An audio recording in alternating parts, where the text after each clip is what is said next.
I'm Jim Check. You're watching Now Media. With me, Kadin Rainville, the president of the Association of Interior Realtors from Kamloops, come down for the chamber event here that had Brenda Bailey, the finance minister of the NDP government here, giving her presentation on kind of like how things are going with the government here.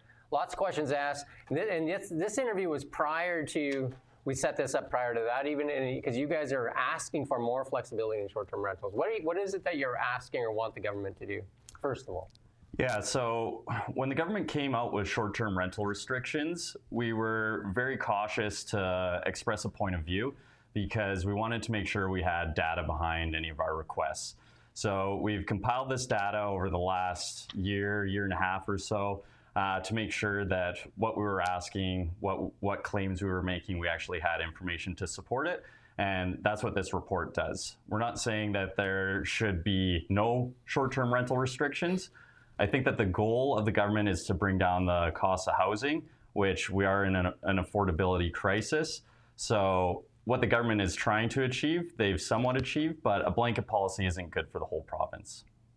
Yeah, one hammer for everything doesn't really work. And I know that you and I were both there, and there was some questions asked on short-term rentals. There was some questions that if they'd relax those policies a bit, and then, I mean, the hard and fast answer is no, right? I mean, there was a couple questions asked, will you relax short-term rentals?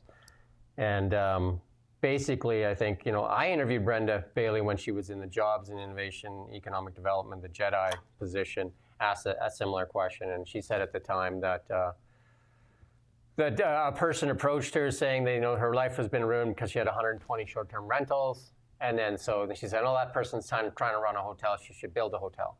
Well, I also interviewed the head of Airbnb Canada and said that's not the case for most short-term rentals. Most short-term rentals, 90% of them, according to Airbnb, is the person has like one additional rental and they're just trying to deploy some investment capital. And when you talk about in resort areas like Kelowna, and that when, especially the stuff, the lakefront properties, some of those properties are priced very high and they just would not cash flow as a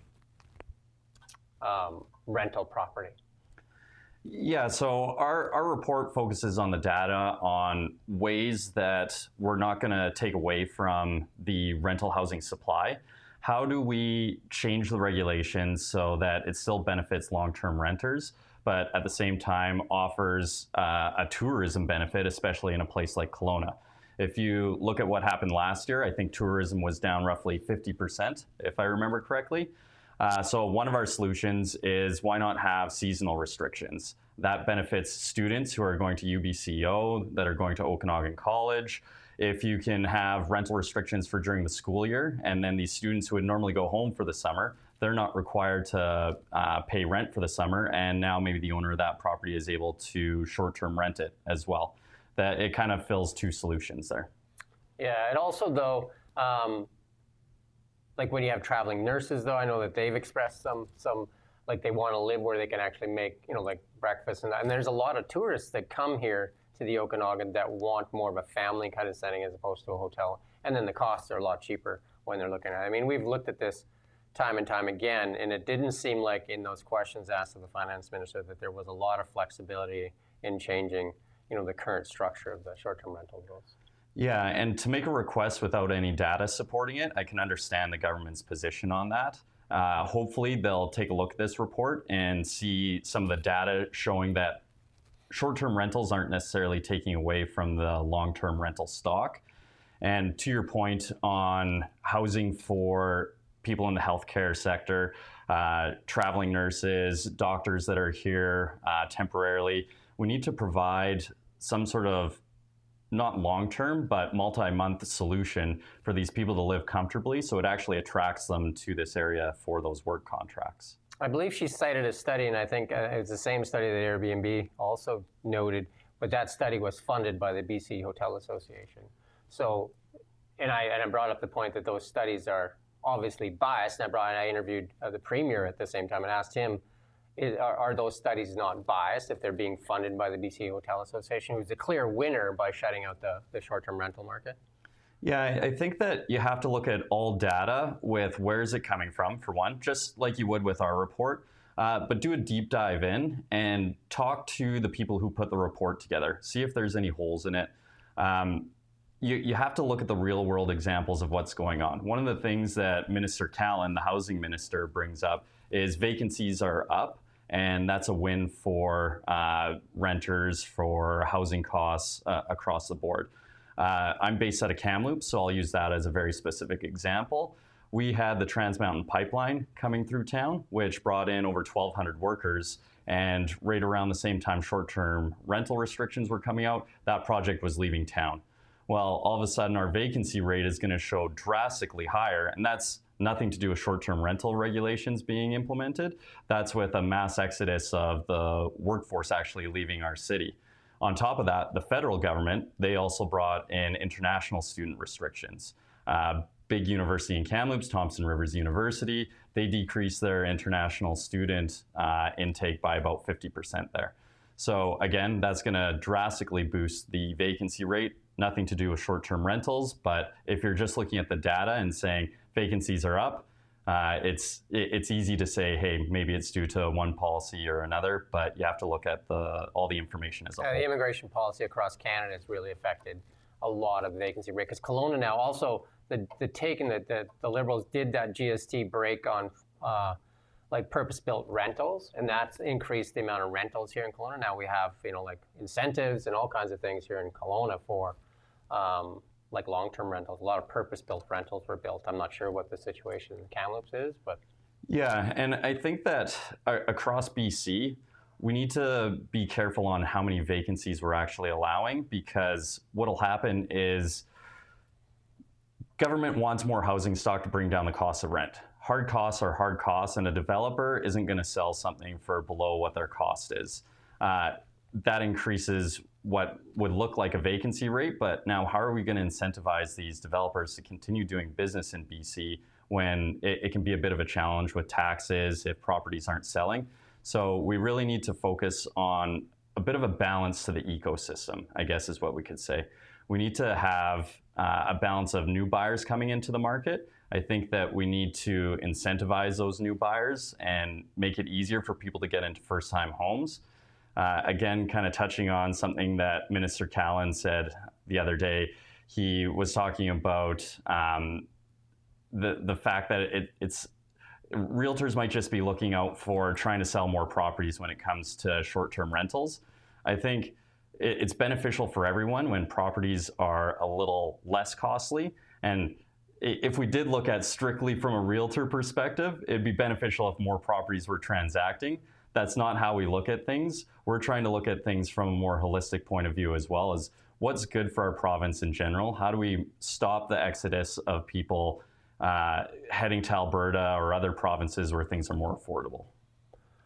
Yeah, prior to the short-term rental rules, we were selling out developments here in Kelowna at a crazy rate. They were selling out like in a day or 2 days. And now, since the short-term rental policy came into place, Movala still hasn't sold its inventory. Aqua hasn't, and I could go on and on. There's several of them, and a lot of the ones that just came online are now have a lot of properties that are for sale as well. I guess you could say that's a win for the real estate market. But it also, the cranes are coming down in Kelowna, but they're not going back up. Like there's less investment, and that's I think the scarier thing, because when people invested, when they sold, let's just take for example Aqua Phase 1, it was zoned by the city, approved by the city, and people made that investment decision based on the zoning and all that. And if we look at Aqua, it's a 3-tower building. 1 tower was short-term rentals, and the other two towers were not, so they had some balance already built into that development.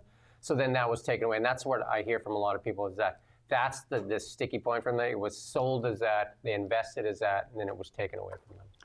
Yeah, one of our requests is returning some of that decision-making power to individual municipalities, because they had a plan in place.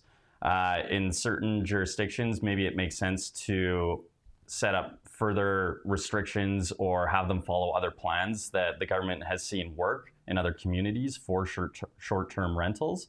But again, we need balance in the ecosystem. A bunch of properties sitting vacant that aren't necessarily habitable for long-term living. You know, if you're looking at a 350 square foot or 400 square foot studio apartment, that's a little tough for somebody to live in for years on end. That was purpose built to be almost like a glorified hotel room, right? Or maybe it's beneficial for somebody in the health sector to live there for a month, 2 months, that type of thing. So you guys did a report. Can you share any of the stuff that's in the report? Other than you got some recommendations here. Do you want to go through some of those recommendations? Return zoning autonomy to local governments. And you just said that to allow them to designate tourist zones that are exempt from the province's principal residence requirement. Yeah.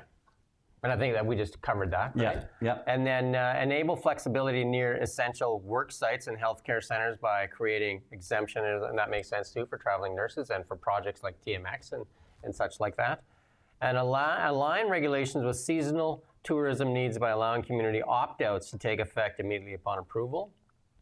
Yeah, so one of the things that we're finding here, and our report specifically references Tofino, as their vacancy rate was above the 3% requirement from the government.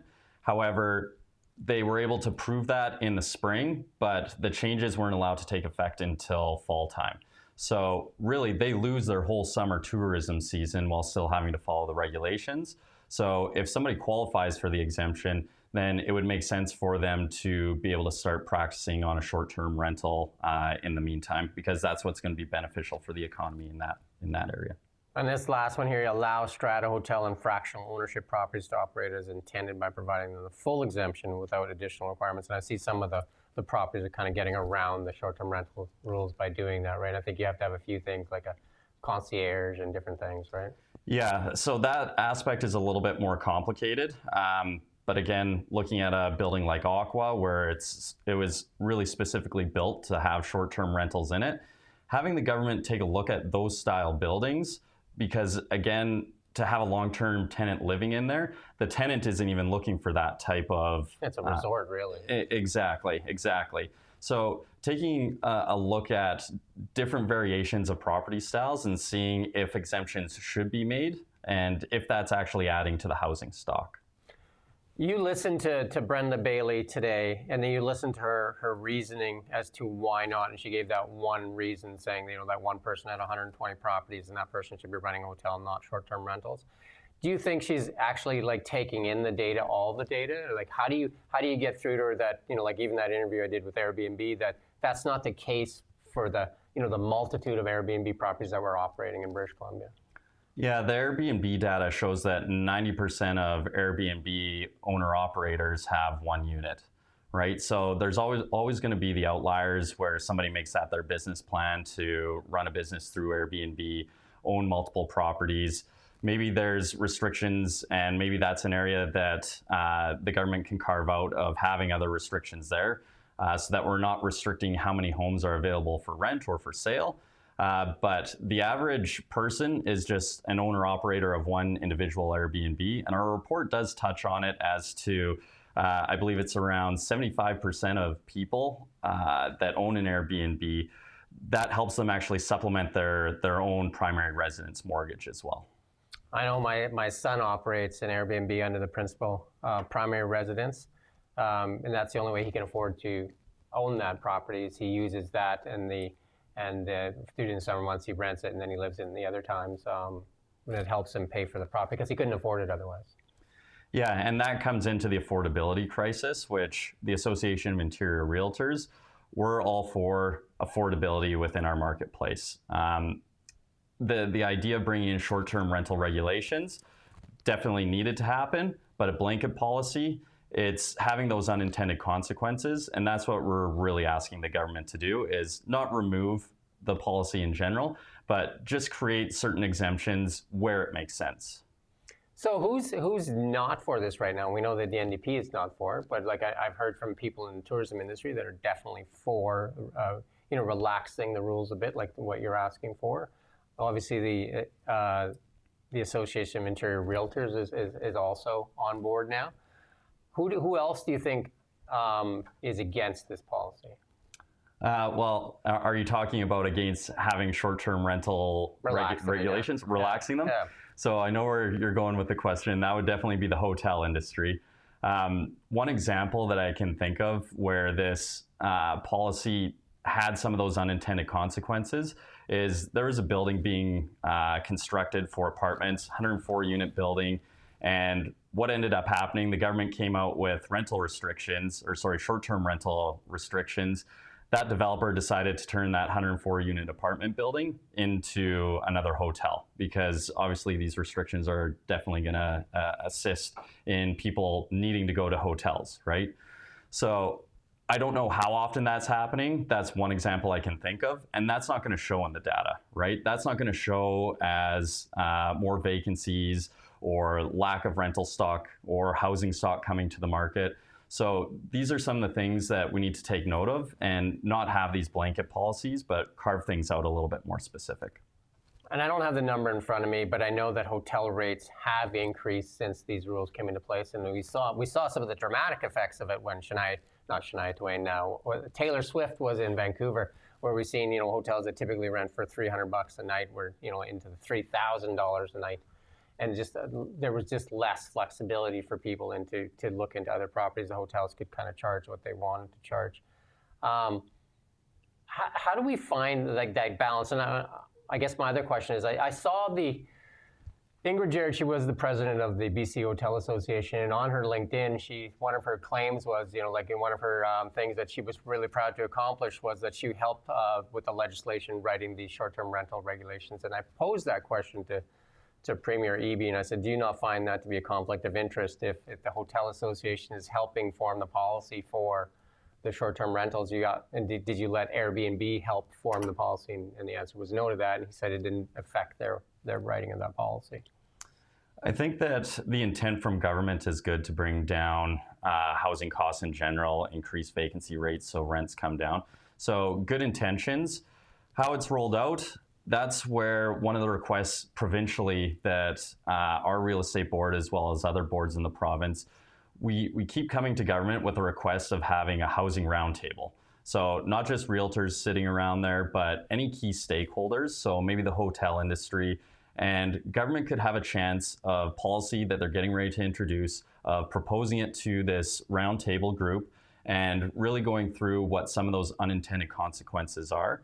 And then that way there's balance, right? At least that way some of the risks are mitigated, and hopefully then when a policy like this comes out, at least it doesn't have some of these unintended consequences of X, Y, and Z. So when are you presenting this to the government? So I'm sure it's already been sent off. After today's talk, I was able to grab the finance minister's card, so I'll be emailing her a copy as well. And not saying that she has to take it as the gospel, but hopefully it allows us to have more of a dialogue and a conversation.